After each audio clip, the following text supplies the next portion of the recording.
Hi ಎಲ್ರಿಗೂ ನಮಸ್ಕಾರ. Welcome to my YouTube channel. ಎಲ್ಲರೂ ಹೇಗಿದ್ದೀರಾ? ಚೆನ್ನಾಗಿದ್ದೀರಾ ಅಂತ ಅನ್ಕೊಂಡಿದ್ದೀನಿ. ಇವತ್ತಿನ ರೆಸಿಪಿ ವ್ಲಾಗ್ಗೆ ಸ್ವಾಗತ. ಇವತ್ತು ನಾನು ನಿಮಗೆ ನಾಟಿ ಸ್ಟೈಲ್ ಅಲ್ಲಿ ಅಣಬೆ ಸಾಂಬಾರ್ನ ಯಾವ ರೀತಿ ಮಾಡೋದು ಅಂತ ತಿಳಿಸ್ಕೊಡ್ತೀನಿ. ನಾಟಿ ಸ್ಟೈಲ್ ಅಲ್ಲಿ ಅಣಬೆ ಸಾಂಬಾರ್ ಮಾಡೋದಕ್ಕೆ ನಾಟಿ ಅಣಬೆನ ತಗೊಂಡಿದ್ದೀನಿ. ಈ ಟೈಮಲ್ಲಿ ಎಲ್ಲ ಕಡೆನೂ ಇದು ಸಿಗತ್ತೆ. ಹೆಗ್ಗಲ್ ಅಣಬೆ ಅಂತ ಹೇಳ್ತಾರೆ. ಇದು ಕಪ್ಪಿದೆ, ಕೆಲವೊಂದು ಫುಲ್ ವೈಟ್ ಇರೋದು ಕೂಡ ಸಿಗತ್ತೆ. ಮಣ್ಣಿದೆ, ಮಣ್ಣಲ್ಲಿ ಬೆಳೆದಿರೋದಲ್ಲ, ಹಾಗಾಗಿ ಮಣ್ಣಿದೆ. ಮಣ್ಣನ್ನೆಲ್ಲ ಚೆನ್ನಾಗಿ ತೊಳೆದು ಎಲ್ಲ ಕ್ಲೀನ್ ಮಾಡ್ಕೋಬೇಕು. ಆಮೇಲೆ ಸಾಂಬಾರ್ ಯಾವ ರೀತಿ ಮಾಡೋದು ಅಂತ ತೋರಿಸ್ಕೊಡ್ತೀನಿ. ಇವಾಗ ಕ್ಲೀನ್ ಮಾಡೋಣ.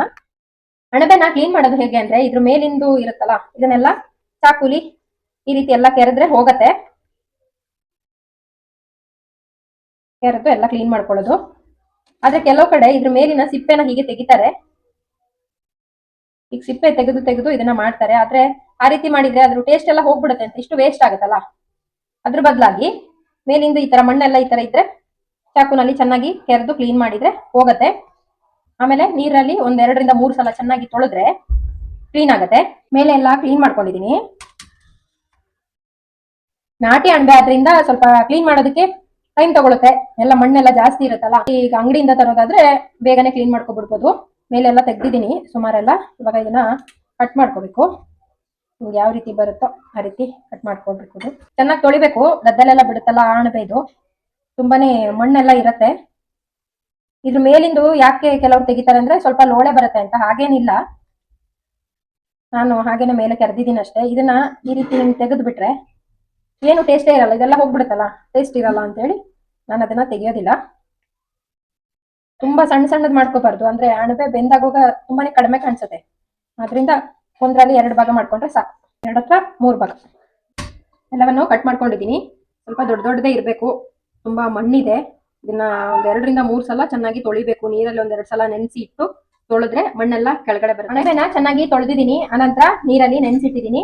ಇದೊಂದು ಅರ್ಧ ಗಂಟೆ ನೆಂದ್ರೆ ಇದರಲ್ಲಿ ಕಲ್ಲಿನ ಅಂಶ ಏನಾದ್ರು ಇದ್ರೆ ಮತ್ತೆ ನೀರಲ್ಲಿ ಕೆಳಗಡೆ ಬರುತ್ತೆ, ನೀರಲ್ಲಿ ಮತ್ತೆ ಕೆಳಗಿರುತ್ತೆ.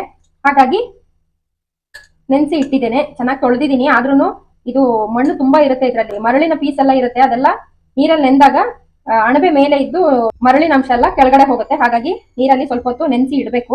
ಅವಾಗ ಇದರಲ್ಲಿರೋ ಮಣ್ಣು ಎಲ್ಲ ಕೂಡ ಕ್ಲೀನ್ ಆಗತ್ತೆ. ಚೆನ್ನಾಗಿ ತೊಳೆದಿದ್ದೀನಿ. ಇದು ಚೆನ್ನಾಗಿ ನೆನೆಲಿ. ಅಷ್ಟರಲ್ಲಿ ಮಸಾಲೆಗೆ ರೆಡಿ ಮಾಡ್ಕೊಳ್ಳುವ ಸಾಂಬಾರ್ ಮಾಡೋದಕ್ಕೆ. ಅಣಬೆ ಸಾರಿಗೆ ಮಸಾಲೆ ಮಾಡ್ಕೊಳ್ಳೋದಕ್ಕೆ ಅಂತ ಒಂದು ಈರುಳ್ಳಿನ ಕಟ್ ಮಾಡಿ ಇಟ್ಕೊಂಡಿದ್ದೀನಿ. ಹಾಗೆ 1 ಇಂಚಷ್ಟು ಚಕ್ಕೆ, 1 ಏಲಕ್ಕಿ, 4 ಲವಂಗ, ಶುಂಠಿ ಒಂದ್ ಸ್ವಲ್ಪ, 1 ಗೆಡ್ಡೆ ಬೆಳ್ಳುಳ್ಳಿನ ಸಿಪ್ಪೆ ಸುಲಿದಿಟ್ಕೊಂಡಿದ್ದೀನಿ, 1 ಟೊಮೆಟೊ ತಗೊಂಡಿದ್ದೀನಿ. ಹಾಗೆ ಅದ್ರ ಜೊತೆಗೆ ಒಂದ್ ಸ್ವಲ್ಪ ಕಾಯಿ ತುರಿನ ತಗೊಂಡಿದ್ದೀನಿ. ಇವಾಗ ಈ ಎಲ್ಲ ಇಂಗ್ರೀಡಿಯೆಂಟ್ಸ್ ನ ಎಣ್ಣೆಲಿ ಫ್ರೈ ಮಾಡ್ಕೋಬೇಕು. ಬಾಣಲೆಗೆ ಸ್ವಲ್ಪ ಎಣ್ಣೆ ಹಾಕೊಂಡು ತಗೊಂಡಿರೋ ಇಂಗ್ರೀಡಿಯೆಂಟ್ಸ್ ಗಳನ್ನೆಲ್ಲ ಫ್ರೈ ಮಾಡ್ಕೋಬೇಕು. ಚಕ್ಕೆ, ಲವಂಗ, ಏಲಕ್ಕಿ, ಶುಂಠಿ, ಬೆಳ್ಳುಳ್ಳಿ ಮತ್ತೆ ಈರುಳ್ಳಿ. ಈರುಳ್ಳಿ ಸ್ವಲ್ಪ ಫ್ರೈ ಆದ್ಮೇಲೆ ಈಗ ಇದಕ್ಕೆ 1 ಟೊಮೆಟೊನ ಕಟ್ ಮಾಡಿ ಹಾಕೊಂತಾ ಇದ್ದೀನಿ.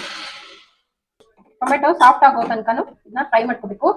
ಎಲ್ಲಾನು ಕೂಡ ಫ್ರೈ ಆಗಿದೆ. ನೆಕ್ಸ್ಟ್ ಗ್ರೈಂಡ್ ಮಾಡ್ಕೋಬೇಕು. ಬಿಸಿ ಎಲ್ಲ ಹಾರ್ಕೊಳ್ಳಿ, ಆನಂತರ ಗ್ರೈಂಡ್ ಮಾಡಬೇಕು.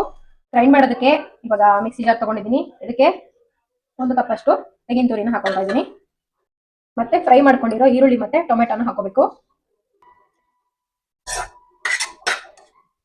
ನಂತರ ಒಂದ್ ಸ್ವಲ್ಪ ಕೊತ್ತಂಬರಿ ಸೊಪ್ಪನ್ನ ಹಾಕೊಂತಾ ಇದ್ದೀನಿ.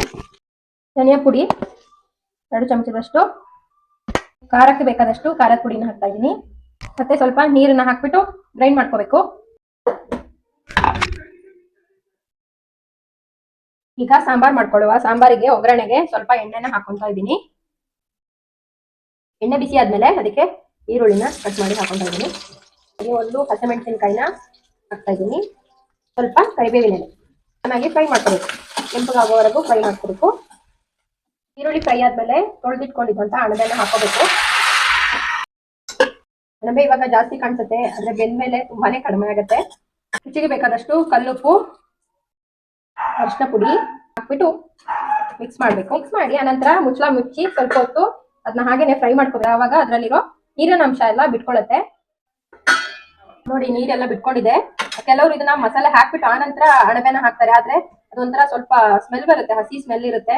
ಈ ರೀತಿ ಒಗ್ಗರಣೆ ಜೊತೆಗೆ ಬೇಯಿಸೋದ್ರಿಂದ ಅಣಬೆ ಸಾರು ಚೆನ್ನಾಗಾಗುತ್ತೆ. ಇವಾಗ ಗ್ರೈಂಡ್ ಮಾಡ್ಕೊಂಡಿದ್ದಂತ ಮಸಾಲೆನ ಹಾಕೊಳ್ವಾ. ಸಾಂಬಾರಿಗೆ ಬೇಕಾದಷ್ಟು ನೀರ್ನ ಹಾಕೊಳ್ತಾ ಇದ್ದೀನಿ. ಇವಾಗ ಸಾಂಬಾರ್ ಕುದಿಬೇಕು. ನೋಡಿ ಸಾರು ಚೆನ್ನಾಗಿ ಕುದೀತಿದೆ. ಈಗ ಇದಕ್ಕೆ ಏನ್ ಮಾಡ್ಬೇಕು ಗೊತ್ತಾ, ಸ್ಪೆಷಲಿ ನಾಟಿ ಅಣಬೆಗಳಾದ್ರಂತೂ ಇದನ್ನ ಮಾಡ್ಲೇಬೇಕು. ಇವಾಗ ಏನ್ ಮಾಡ್ಬೇಕಂದ್ರೆ ಒಂದು ಕಬ್ಬಿಣದ ಯಾವುದೇ ವಸ್ತುನ ತಗೊಂಡು ಚೆನ್ನಾಗಿ ಕಾಯಿಸ್ಕೋಬೇಕು, ಅದನ್ನ ಬಿಸಿ ಆಗೋ ತರ. ನಾನು ಇಲ್ಲೇ ಕಾಯಿಸ್ತಾ ಇದ್ದೀನಿ. ಸಾಕು, ಚೆನ್ನಾಗಿ ಬಿಸಿಯಾಗಿ ಕಾದಿದೆ. ಇವಾಗ ಇದನ್ನ ಸಾಂಬಾರ್ ಒಳಗೆ ಹಾಕ್ಬೇಕು.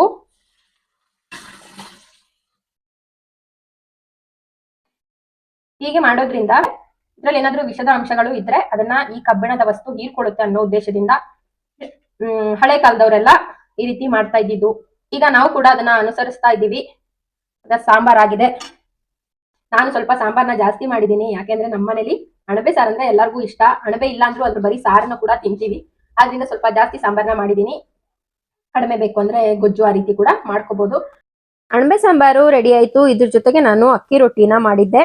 ನಾಟಿ ಅಣಬೆ ಸಾರು ಅದ್ರ ಜೊತೆಗೆ ಅಕ್ಕಿ ರೊಟ್ಟಿ ತಿಂತಾ ಇದ್ರೆ ತುಂಬಾನೇ ಚೆನ್ನಾಗಿರುತ್ತೆ. ಇವತ್ತಿನ ಈ ರೆಸಿಪಿ ವಿಡಿಯೋ ನಿಮ್ಗೆ ಇಷ್ಟ ಆಗಿದೆ ಅಂತ ಭಾವಿಸ್ತೀನಿ. ಇಷ್ಟವಾಗಿದ್ರೆ ಲೈಕ್ ಮಾಡಿ, ಹಾಗೆ ನಿಮ್ಮ ಫ್ರೆಂಡ್ಸ್ ಮತ್ತೆ ಫ್ಯಾಮಿಲಿ ಜೊತೆ ಈ ವಿಡಿಯೋನ ಶೇರ್ ಮಾಡಿ. ಮತ್ತೆ ಮುಂದಿನ ಹೊಸ ವಿಡಿಯೋದೊಂದಿಗೆ ಸಿಗೋಣ. ಅಲ್ಲಿವರೆಗೂ ನಮಸ್ಕಾರ.